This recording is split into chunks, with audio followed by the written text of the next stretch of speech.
ದಸರೆಘಟ್ಟದ ಚೌಡೇಶ್ವರಿ ತಾಯಿಯ ಸನ್ನಿಧಿಯಲ್ಲಿದ್ದೀವಿ.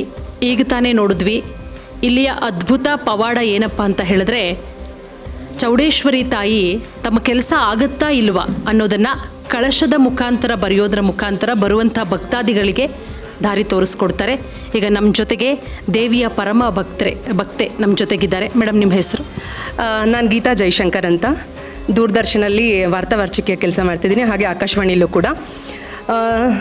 ದಸರಿಘಟ್ಟ ಶ್ರೀ ಕ್ಷೇತ್ರ ದಸರಿಘಟ್ಟ ಚೌಡೇಶ್ವರಿ ದೇವಿಗೆ ನಾವು ಕಳೆದ ಒಂದು 30 ವರ್ಷಗಳಿಂದ ಬರ್ತಿದ್ದೀವಿ ಅಂತ ಹೇಳ್ಬೋದು. ನನ್ನ ಪತಿ ಜೈಶಂಕರ್ ಅವರು ಸ್ಟಾರ್ಟ್ ಮಾಡಿದ್ದು. ಸೊ ಅವ್ರ ಜೊತೆಗೆ ನಾನು ಮದುವೆ ಆದಮೇಲೆ ಬರೋದಕ್ಕೆ ಶುರು ಮಾಡಿದ್ದು. ತಾಯಿ ಅನುಗ್ರಹ ಹೇಗಿದೆ ಅಂದರೆ, ನಮಗೆ ಅವಳದು ನಾವು ಏನೇ ಒಂದು ಶುಭ ಕಾರ್ಯಗಳು ಮಾಡಬೇಕಾದ್ರೂ ಅವಳ ಅಪ್ಪಣೆ ಪಡೆದು ಅವಳ ಆಜ್ಞೆ ಪಡೆದಷ್ಟೇ ನಾವು ಕೆಲಸ ಸ್ಟಾರ್ಟ್ ಮಾಡೋದು.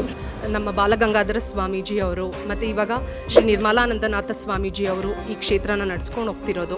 ಸೊ ಅವರೆಲ್ಲರ ಕೃಪೆ, ಗುರುಗಳ ಕೃಪೆ, ಹಾಗೆ ಅಮ್ಮನ ಅನುಗ್ರಹ ಕ್ಷೇತ್ರಕ್ಕೆ ತುಂಬ ಶಕ್ತಿ ಇದೆ ಅಂತ ನಾನು ಖಂಡಿತವಾಗ್ಲೂ ಹೇಳಬಲ್ಲೆ. ಮತ್ತು ಯಾವುದೇ ಕೆಟ್ಟ ದೃಷ್ಟಿಗಳಾಗಲಿ, ಮಾಟ ಮಂತ್ರ ಈ ಥರದ್ದೆಲ್ಲ ಆಗಿದ್ದರೆ, ಏನಾದರೂ ನಡೆದಿದೆ ಅನ್ನೋದಾದರೆ ತಾಯಿ ಕ್ಷೇತ್ರಕ್ಕೆ ಬಂದು ಅವಳ ಆಶೀರ್ವಾದ ತೊಗೊಂಡು ಇಲ್ಲಿ ನಾವು ದೃಷ್ಟಿ ತೆಗೆಸೋದಾಗ್ಬೋದು, ಅದೆಲ್ಲ ತುಂಬ ಚೆನ್ನಾಗಿ ನಮಗೆ ಕೈಗೂಡತ್ತೆ.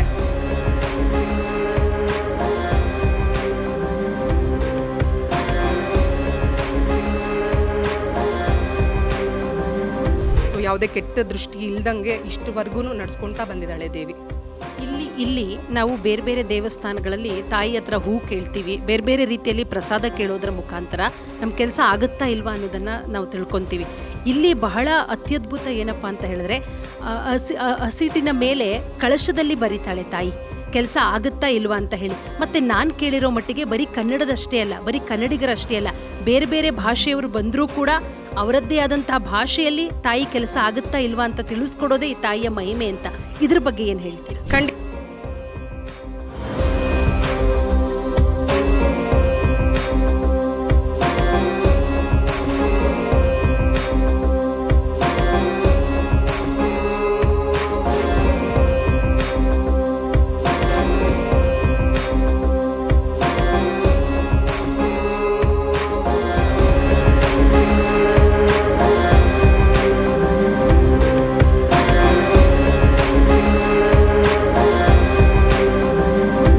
ಅದೇ ನಾನು ಈಗಾಗಲೇ ಮೊದಲೇ ಹೇಳಿದೆ, ತಾಯಿದ ಅಪ್ಪಣೆ ಪಡೆದೆ ನಾವು ಏನೇ ಶುಭ ಕಾರ್ಯಗಳನ್ನ ಸ್ಟಾರ್ಟ್ ಮಾಡೋದು ಅಂತ. ಅಪ್ಪಣೆ ಪಡೆಯೋದು ಅಂದರೆ ಹಾಗೆ, ಅಮ್ಮ ಹಿಟ್ಟಿನ ಮೇಲೆ ಕಳಸದಲ್ಲಿ ಬರೆದು ಹೇಳ್ತಾಳೆ ಕೆಲಸ ಆಗತ್ತಾ, ಮುಂದುವರಿಸ್ಬೋದಾ, ಮಾಡ್ಬೋದಾ ಅನ್ನೋದನ್ನು. ಸೊ ಅವಳ ಅಪ್ಪಣೆ ತೆಗೆದು ಆಜ್ಞೆ ಕೊಟ್ಟ ಮೇಲೆ ಅಷ್ಟೇ ನಾವು ಕೆಲಸ ಕಾರ್ಯಗಳನ್ನ ಮುಂದುವರಿಸೋದು. ಮತ್ತು ಇದು ಒಂದು ತುಂಬ ಖುಷಿಯಾದ ವಿಷಯ ಅಂದರೆ, ನಮ್ಮ ಪ್ರಧಾನಿಗಳಾದ ನರೇಂದ್ರ ಮೋದಿ ಅವರು ಕೂಡ ಈ ಕ್ಷೇತ್ರಕ್ಕೆ ಬಂದಿದ್ದಾರೆ ಅನ್ನೋದು ತುಂಬ ಹೆಮ್ಮೆ ವಿಷಯ. ಹಾಗೆ ನಮ್ಮ ಮಾಜಿ ಪ್ರಧಾನಿಗಳಾದಂತಹ ನಮ್ಮ ದೇವೇಗೌಡರು ಅವರು ಈ ಕ್ಷೇತ್ರಕ್ಕೆ ಬಂದಿರೋದು, ತುಂಬ ಗಣ್ಯರೆಲ್ಲರೂ ಈ ಕ್ಷೇತ್ರಕ್ಕೆ ಬಂದು ತಾಯಿಯ ಆಶೀರ್ವಾದ ಪಡೆದು ಅವಳ ಅನುಗ್ರಹ ಪಡೆದಿದ್ದಾರೆ ಅನ್ನೋದು ತುಂಬ ಖುಷಿ ವಿಷಯ.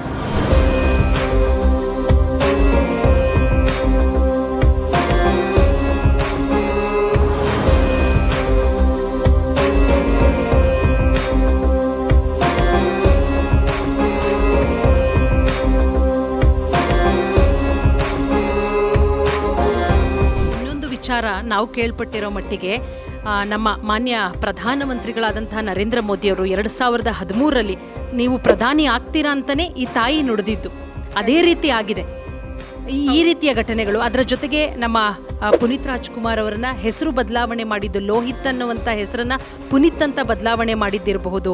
ಅದರ ಜೊತೆಗೆ ಇನ್ನೂ ಸಾಕಷ್ಟು ಉದಾಹರಣೆಗಳನ್ನು ನಾವು ಕೊಡಬಹುದು.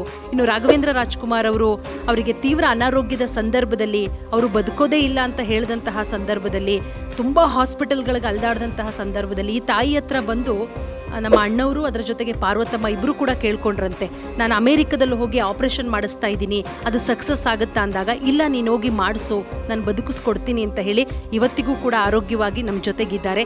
ಈ ರೀತಿಯ ಮಹಿಮೆಗಳ ಬಗ್ಗೆ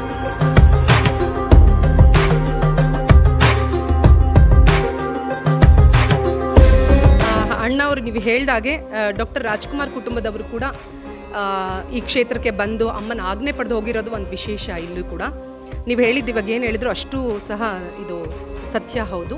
ಹಾಗೆ ಇದು ನಮ್ಮ ಆದಿಚುಂಚನಗಿರಿ ಮಠದ ಶಾಖಾ ಮಠ ಆಗಿರೋದು ನಮ್ಮೆಲ್ಲರ ಹೆಮ್ಮೆ ವಿಷಯ ಇದು. ನಮ್ಮ ಬಾಲಗಂಗಾಧರ ಸ್ವಾಮೀಜಿ ಅವರು ಮತ್ತು ಇವಾಗ ಶ್ರೀ ನಿರ್ಮಲಾನಂದನಾಥ ಸ್ವಾಮೀಜಿ ಅವರು ಈ ಕ್ಷೇತ್ರನ ನಡೆಸ್ಕೊಂಡು ಹೋಗ್ತಿರೋದು. ಸೊ ಅವರೆಲ್ಲರ ಕೃಪೆ, ಗುರುಗಳ ಕೃಪೆ, ಹಾಗೆ ಅಮ್ಮನ ಅನುಗ್ರಹ ಕ್ಷೇತ್ರಕ್ಕೆ ತುಂಬ ಶಕ್ತಿ ಇದೆ ಅಂತ ನಾನು ಖಂಡಿತವಾಗ್ಲೂ ಹೇಳಬಲ್ಲೆ.